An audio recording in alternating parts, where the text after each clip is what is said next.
Hello, I'm Amari Jones, and welcome to Caffeine TV, your daily video news brief, here to take you through 3 headline numbers in just 3 minutes, giving you a different take on everything from housing policy to the Real Housewives. The first number of today is 114, which is the number of times the United States Congress has met since the very first Congress way back in 1789. And today, the 114th Congress will meet for the first time, and it'll have a couple of unique elements. The first is that this will be the first time since 2006 that the Republicans have had control of both the House and the Senate. And in a more historic note, it'll be the first time since 1928 that Republicans have had as large a majority in the House of Representatives. Yep, almost 100 years. So what are they going to do with all this newfound power? What's their agenda? So first up is the Keystone Pipeline, which is an attempt to pipe dirty Canadian tar sands oil through the United States for export. The State Department says that it'll create 35 jobs. And next up is to vote for the 53rd time to repeal Obamacare, because I guess the 53rd time is the charm, and that'll all be followed up by an attempt to unwind President Obama's immigration initiative that we spoke about here before. So it'll be fun times on Capitol Hill, and these are all things that we've seen from the past. But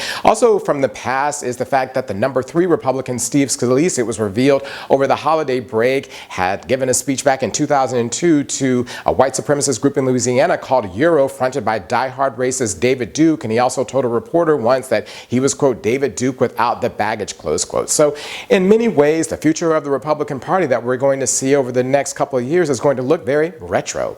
The next number up today is 6, as in 6 weeks. That's how long it's been since St. Louis County Prosecutor Robert McCullough came to tell the world that a grand jury would not indict Officer Darren Wilson in the tragic shooting of Michael Brown. But yesterday, Robert McCullough was hit by a lawsuit by a member of that grand jury in an attempt to shed light on the grand jury's proceedings. The basic claim here, as is laid out in the New York Times, is that there were abnormalities in the way that the grand jury operated that the world should know about, and also to counter the claims that grand jurors found that there was not enough evidence to indict Officer Darren Wilson. Now, as we've spoken about here before, grand jury proceedings are secret, but the Supreme Court has ruled in the past that grand jurors can sue to exercise their First Amendment rights of free speech, and that's what's happening here. So we'll just have to keep an eye on what actually happens. But all of this just underscores another thing that we've spoken about here before, and that is the fact that what happened in the Ferguson grand jury counteracts almost 1,000 years of Anglo-American jurisprudence, which is why, to put it succinctly, it continues to be a mess. The last number up today is 6.8 million. That's how many people viewed the premiere of Celebrity Apprentice on Sunday night, and they sure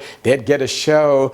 All the buzz is about Keisha Knight Pulliam, who played Rudy on The Cosby Show, being fired by Donald Trump when she refused to call Bill Cosby to raise money for a charity that they were supposedly raising money for on the show, and broke down crying. Now, yesterday she did a roadblock of shows to explain herself. She went on the Today Show and said that she started to cry not because she had bad memories of Bill Cosby, but because she was being fired and was under a lot of pressure. She also said that the show was filmed almost a year ago, and so we all need to keep that in mind. And then on the Bill Cosby allegations, when she was asked about it, she said that she didn't have any recollection of them, she wasn't present, and that it was totally different than the person that she knew on set. But that's also what Raven-Symoné said, and it's not a surprise because they were both tiny children on the show for most of the show. What's interesting is that most of the adult women on the show, actually none of the adult women on the show, have said anything. Not word one, just crickets from all of them. And all of this just underscores the fact that today, when Bill Cosby's name comes up in the headlines, it's downright bizarreness.